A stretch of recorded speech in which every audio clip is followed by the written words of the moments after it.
जामनेर तालुक्यातील शेंदुर्णी गावात बिबट्याने घातला धुमाकूळ।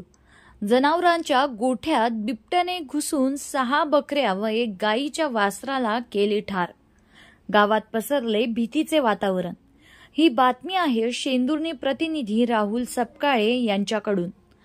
जामनेर तालुक्यातील शेंदुर्णी येथे शनिवारच्या मध्यरात्री निलेश उर्फ बंडू सुरेश बारी यांचं बारी मंगल कार्यालयाच्या पाठीमागे जनावरांचा गोठा आहे।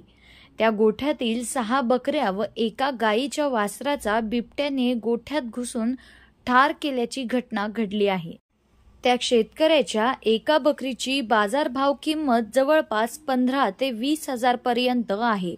त्या पूर्णपणे पुन्हा दुसऱ्या बकऱ्यांना जन्म देण्याच्या तयारीत होत्या। विशेष म्हणजे त्या बकऱ्यांसोबत 1 गायीचे वासरू सुद्धा होते। असे जवळपास 1.5 ते पावणे 2 लाखापर्यंतचे या शेतकऱ्याच्या पशुचे मोठे नुकसान झाले आहे। सदरील घटना वन विभाग अधिकाऱ्यांना कळवल्यानंतर त्यांनी घटनास्थळी येऊन चौकशी केली आहे।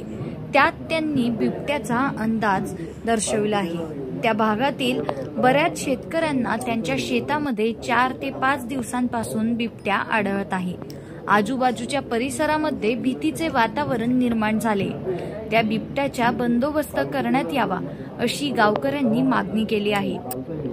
घटनास्थळी पंचनामा करण्यासाठी सुपडू मोरे, ड्रेसर पशुवैद्यकीय दवाखाना शेंदुर्णी, राहुल तायडे वनविभागीय कर्मचारी नांद्रा, वा एल ब्राह्मणे तलाठी अधिकारी शेंदुर्णी हे आले होते।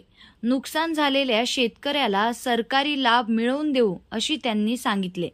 घटनास्थळी पंचनामा करत असताना ॲडव्होकेट प्रसन्नभाऊ फासे, अजय भाऊ निकम, दिग्विजय सूर्यवंशी, संजय बारी, निलेश उत्तम बारी, रघुनाथ गुजर, सुनील अग्रवाल, निलेश सुरेश बारी, संजय बारी, युवराज नाईक व गावकरी मंडळी उपस्थित होते। बारी समाज मंगल कार्यालयामध्ये घटना घडली। रात्री 1 वाजेच्या सुमारास काय घडलं होतं नेमकं? माझ्या 6 शेळ्या होत्या आणि 1 वासरू होतं गाईचं। ते मारल्या गेलं। रात्री कोणत्या प्राण्याने मारलं ते काही माहिती नाही। जवळपास 1.25 लाखापर्यंतची नुकसान झालेली आहे। आज सकाळी ज्यावेळेस गावामध्ये आम्ही आलो आणि डेअरीवर गेलो त्यावेळेस माहिती पडलं की निलेश सकाराम बारी यांच्या निलेश सुरेश बारी यांच्या शेतामध्ये त्यांच्या खळ्यामध्ये गावाच्या बारी समाज मंगल कार्यालयाच्या पाठीमागे त्यांचं खळ आहे। त्या खळ्यामध्ये एकूण त्यांच्या 6 शेळ्यांना आणि 1 वासराला संभाव्यता बिबट्याची आहे की बिबट्याने त्यांना गंभीर जखमी केलं। त्यातील 6 शेळ्या ज्या होत्या त्या शेळ्या मयत पावल्या आणि जे वासरू आहे ते जिवंत आहे परंतु गंभीर स्वरूपात ते जखमी आहे। तरी या शेतकऱ्याचं कमीत कमी 1.5 ते पावणे 2 लाखापर्यंत नुकसान झालेलं आहे आणि त्यांची घरची परिस्थिती पाहता एकंदरीत शेतीतून संपूर्ण घर चालवणं, फॅमिली चालवणं अशी त्यांची एकंदरीत घरची संपूर्ण परिस्थिती आहे। तरी त्या शेतकऱ्याला न्याय मिळावा आणि शासनाकडून त्यांना जास्तीत जास्त नुकसान भरपाई मिळावी अशी आमची माफक अपेक्षा आहे।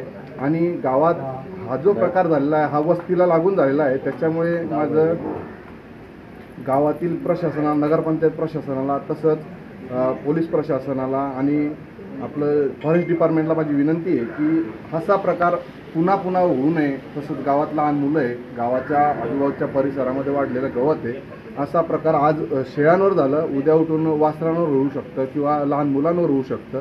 त्याच्यामुळे हा प्रकार याला कुठेतरी आळा बसावा याच्यासाठी उपाययोजना शासन दरबारावर राबवल्या गेल्या पाहिजे अशी आमची माफक अपेक्षा गावकऱ्यांची। किती शेळ्या आहेत तुमच्या नेमक्या? ज्यांच्या एकूण 6 शेळ्या आहेत आणि 1 वासरू आहे। मग तरी पण 1 शेळीची किंमत काय असेल? साधारणतः जर बाजारभावाप्रमाणे जर पाहिलं तर 25 ते 30 हजारापर्यंत 1 शेळीची किंमत आहे। आणि संपूर्ण ह्या ज्या शेळ्या आहेत त्या तरुण आहेत आणि वयस्कर, त्याच्यामध्ये वासरू आहे तेही तरुण आहे म्हणजे। आणि त्याच्यात काही ज्या शेळ्या आहेत त्या गामन स्वरूपात आहेत की ज्याच्यापासून त्यांना येणारं उत्पन्न होतं प्रत्येक शेळीपासून 2-2 किलांचं। त्याच्यामुळे त्यांना जास्तीत जास्त नुकसान भरपाई मिळावी ही अपेक्षा आहे।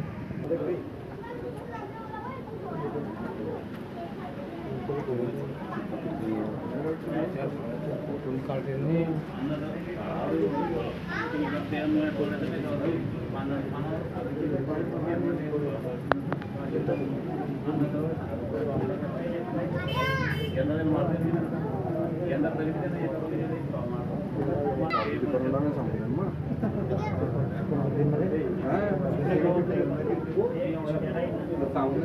मग